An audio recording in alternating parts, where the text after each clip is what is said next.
Hello friends, I am साक्षी शर्मा और आज हम बात करने वाले हैं भारत को अगर पर्वों और त्योहारों का देश कहा जाए तो कुछ गलत नहीं होगा। जितने त्योहार भारत में मनाए जाते हैं शायद ही किसी देश में मनाए जाते होंगे। यूं तो पर्व और त्योहारों का सिलसिला भारत में चलता ही रहता है, लेकिन एक इसकी लंबी सूची है। उन्हीं पर्वों और त्योहारों में से खास है छठ महापर्व।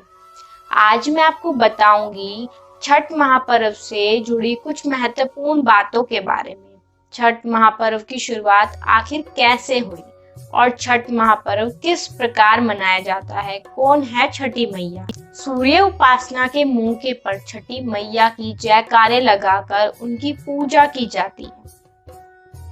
हेलो फ्रेंड्स, आई एम साक्षी शर्मा और अगर अब तक आपने हमारे चैनल को सब्सक्राइब नहीं किया है तो चैनल को सब्सक्राइब कर लीजिए। तो आइए वीडियो को स्टार्ट करते हैं। भारत एक ऐसा देश है जिसको त्योहारों की भूमि कहा जाता है। दीपावली 5 दिन तक चलने वाला पर्व है। भैया दूज तक चलता है, लेकिन ये यहीं तक सीमित नहीं है, बल्कि यह पर्व छठ महापर्व तक चलता है। भारत के बिहार, झारखंड, पूर्वी उत्तर प्रदेश में भी मनाया जाता है। धीरे धीरे यह त्योहार भारतीयों के साथ साथ विश्व भर में प्रचलित और प्रसिद्ध होता जा रहा है। नहाए खाए से लेकर उगते हुए सूर्य उदय तक चलने वाला इस पर्व का अपना एक इतिहास है। छठ पर्व की शुरुआत आखिर कैसे हुई, इसके पीछे कई ऐतिहासिक कहानियां हैं। छठ पूजा के पीछे राजा प्रियव्रत को लेकर है। राजा प्रियव्रत की कोई संतान नहीं थी, तब महर्षि कश्यप ने पुत्र प्राप्ति के लिए यज्ञ कराकर प्रियव्रत की पत्नी मालिनी को याहुति के लिए बनाई गई खीर दी और उन्हें पुत्र प्राप्ति हुई, लेकिन वह पुत्र मृत पैदा हुआ। पुत्र को लेकर शमशान गए और पुत्र वियोग में प्राण त्यागने लगे। उसी वक्त भगवान की मानस पुत्री देवसेना प्रकट हुई। उन्होंने राजा से कहा, क्योंकि मैं सृष्टि की मूल प्रवृत्ति के छठे अंश से उत्पन्न हुई हूँ, इसी कारण सृष्टि कहलाती हूँ। उन्होंने राजा को कहा कि मेरी पूजा कीजिए और लोगों को भी प्रेरित कीजिए। राजा प्रबंध ने पुत्र की इच्छा के कारण देवी सृष्टि की व्रत की और उन्होंने पुत्र की प्राप्ति हुई। यह पूजा कार्तिक शुक्ल की सृष्टि से हुई थी, तभी यह छठ पूजा मनाई जाती है। छठ व्रत इस प्रकार मनाया जाता है। छठ पूजा 4 दिवसीय उत्सव है।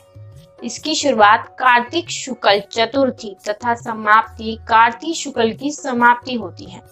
व्रत करने वाले लगातार 36 घंटों तक व्रत करते हैं। पहला दिन कार्तिक शुक्ल चतुर्थी नहाए खाए के रूप में मनाया जाता है। सबसे पहले घर की साफ सफाई कर उसे पवित्र किया जाता है। उसके पश्चात छठ प्रवृत्ति स्नान कर पवित्र करने से बने शुद्ध शाकाहारी भोजन ग्रहण किए जाते हैं। इसी के पश्चात साफ सफाई कर शाकाहारी भोजन ग्रहण कर व्रत की शुरुआत की जाती है। घर के सभी सदस्य व्रती के भोजन उपरांत ही भोजन ग्रहण करते हैं। भोजन के रूप में कद्दू दाल चावल ग्रहण किया जाता है। यह दाल चने की होती है। खरना और लोहंडा दूसरे दिन कार्तिक शुक्ल पंचमी को व्रतधारी दिन भर का उपवास रखने के बाद शाम को भोजन ग्रहण करते हैं। इससे खरना कहा जाता है। खरना का प्रसाद देने के लिए आसपास के लोगों को भी आमंत्रित किया जाता है। प्रसाद के रूप में गन्ने के रस में बनी हुई चावल की खीर के साथ दूध, चावल का पिट्ठा और घी भरी रोटी बनाई जाती है। इसमें नमक और चीनी का उपयोग नहीं किया जाता। इस दौरान पूरे घर की स्वच्छता का विशेष ध्यान रखा जाता है। संध्या के तीसरे दिन कार्तिक शुक्ल सृष्टि को दिन में छठ प्रसाद बनाया जाता है।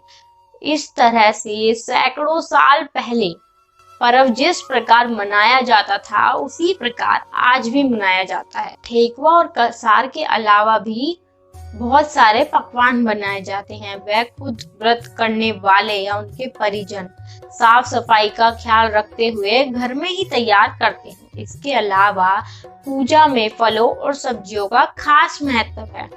छठ के लिए तैयार होने वाले बर्तन या तो ताश के बने होते हैं या किसी मिट्टी के।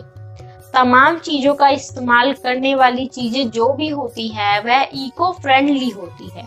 शाम को पूरी तैयारी और व्यवस्था के बाद बांस की टोकरी में अर्घ का सूप तैयार किया जाता है और परिवार तथा पड़ोसियों के साथ लोग सूर्य को अर्घ देने घाट की ओर निकल पड़ते हैं। तटवर्ती एक नियमित तालाब या नदी के किनारे इकट्ठा होकर सामूहिक रूप से अर्घ दान संपन्न करते हैं। सूर्य को जल दूध का अर्घ दिया जाता है तथा छठी मैया की प्रसाद भरे सूप से पूजा की जाती है। इस दौरान कुछ घंटों के लिए दृश्य एकदम मेले के समान हो जाता है। उषा अर्घ अगला दिन कार्तिक शुक्ल सप्तमी की सुबह उगते हुए सूर्य को अर्घ दिया जाता है।